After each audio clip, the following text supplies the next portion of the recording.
ಸುಮ್ಮನೆ ಅದೇಂಥದ್ದು GBA ಮಾಡ್ತೀನಿ, ಕನಕಪುರನೂ ಬೆಂಗಳೂರಿಗೆ ಸೇರಿಸ್ತೀನಿ, ಮಾಗಡಿನೂ ಬೆಂಗಳೂರಿಗೆ ಸೇರಿಸ್ತೀನಿ. ಅವು ಯಾವ ಚಿಲ್ಲರೆಗಳೆಲ್ಲ ನನ್ನಿಂದ ಬೆಳೆದವು.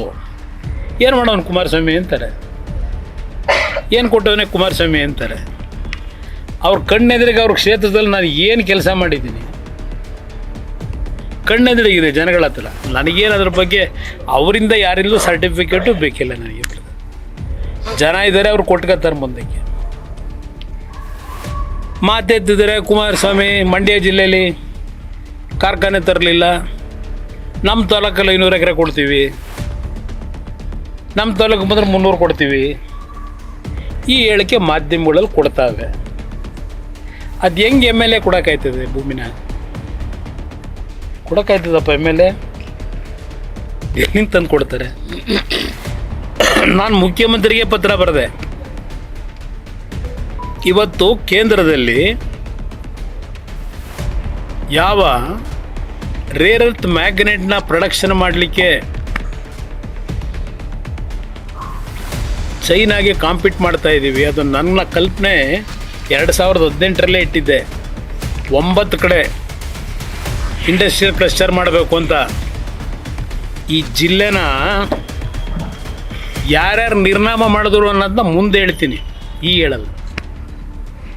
ಅಭಿವೃದ್ಧಿ ಅಂತಕ್ಕಂಥದ್ದನ್ನು ಯಾರ್ಯಾರಿಂದ ಈ ಜಿಲ್ಲೆಗೆ ಅನಾಹುತ ಮಾಡಿದ್ರು, ಯಾವ ಪಕ್ಷಗಳು ಮಾಡಿದೆ ಲೂಟಿ ಹೊಡೆಯೋಕ್ಕೋಸ್ಕರ, ಈಗ ನಾನು ಮಾತಾಡೋ ಪರಿಸ್ಥಿತಿಲಿಲ್ಲ. ಹೇಳ್ತೀನಿ, ಅದು ಕಾಲ ಬರುತ್ತೆ.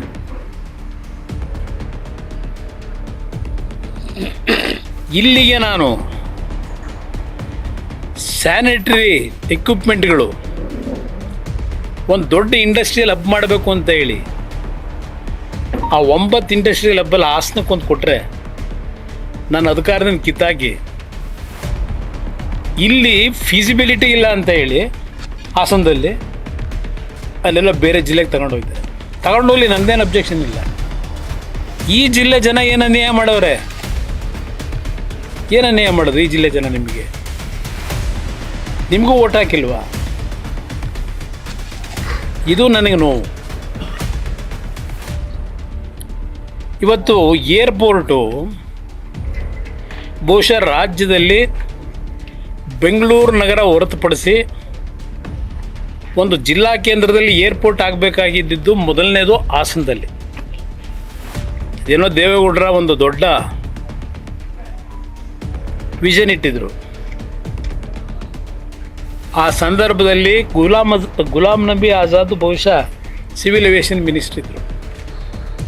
ಅವ್ರಿಗೆ ಕನ್ವಿನ್ಸ್ ಮಾಡಿ ಬಹುಶಃ ಅವತ್ತು ಬೂನಹಳ್ಳಿ ಮತ್ತು ಹಲವಾರು ಹಳ್ಳಿಗಳು ರೈತರ ಜೊತೆ ಕೂತು ಪಂಚಾಯಿತಿ ಮಾಡಿ ದೇವೇಗೌಡರ ಮೇಲಿದ್ದಂಥ ಅಭಿಮಾನದಲ್ಲಿ ಆ ರೈತರು ಆ ಕಾಲದಲ್ಲಿ ಭೂಮಿ ಕೊಡಲಿಕ್ಕೂ ತಯಾರಾದರು.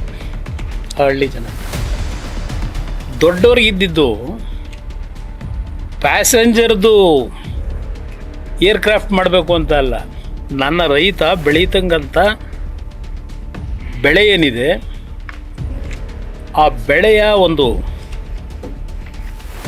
ಸಮಸ್ಯೆಗಳನ್ನು ಏನು ಎದುರಿಸ್ತಾ ಇದ್ದಾರೆ, ಆ ಸಮಸ್ಯೆಗಳಿಗೆ ರೈತನಿಗೆ ತಿಳುವಳಿಕೆ ಮೂಡಿಸಿ ಅವನು ಬೆಳೀತಕ್ಕಂಥ ಬೆಳೆ ವಿದೇಶಗಳಿಗೆ ಏರ್ ಕಾರ್ಗೋದಲ್ಲಿ ಕಳಿಸ್ಬೇಕು ಅನ್ನೋದು ದೇವೇಗೌಡರ ಉದ್ದೇಶ.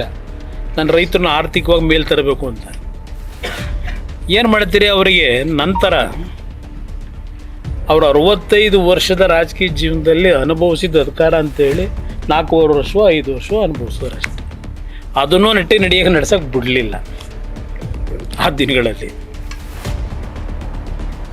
ಇದು ನಡೆದಿರತಕ್ಕಂಥದ್ದು. ಈಗ ಎಲ್ಲ ರೀತಿಯಲ್ಲಿ ರೆಕಮೆಂಡೇಷನ್ನು ಕೈಗಾರಿಕಾ ಇನ್ಫ್ರಾಸ್ಟ್ರಕ್ಚರ್ ಡೆವಲಪ್ಮೆಂಟ್ ಬೋರ್ಡಿಂದ KADBಗೆ ಸುಮಾರು 143 ಕೋಟಿ ಹಣ ಯಾವ್ಯಾವ ಬಾಬ್ತಿಗೆ ಬೇಕಿದೆ ತಕ್ಷಣ ರಿಲೀಸ್ ಆದರೆ ಸಂಪೂರ್ಣಗೊಳಿಸ್ಬೋದು ಅಂತೇಳಿ ಡೀಟೇಲ್ ಮಾಹಿತಿನೂ ಕೊಟ್ಟಿದ್ದಾರೆ.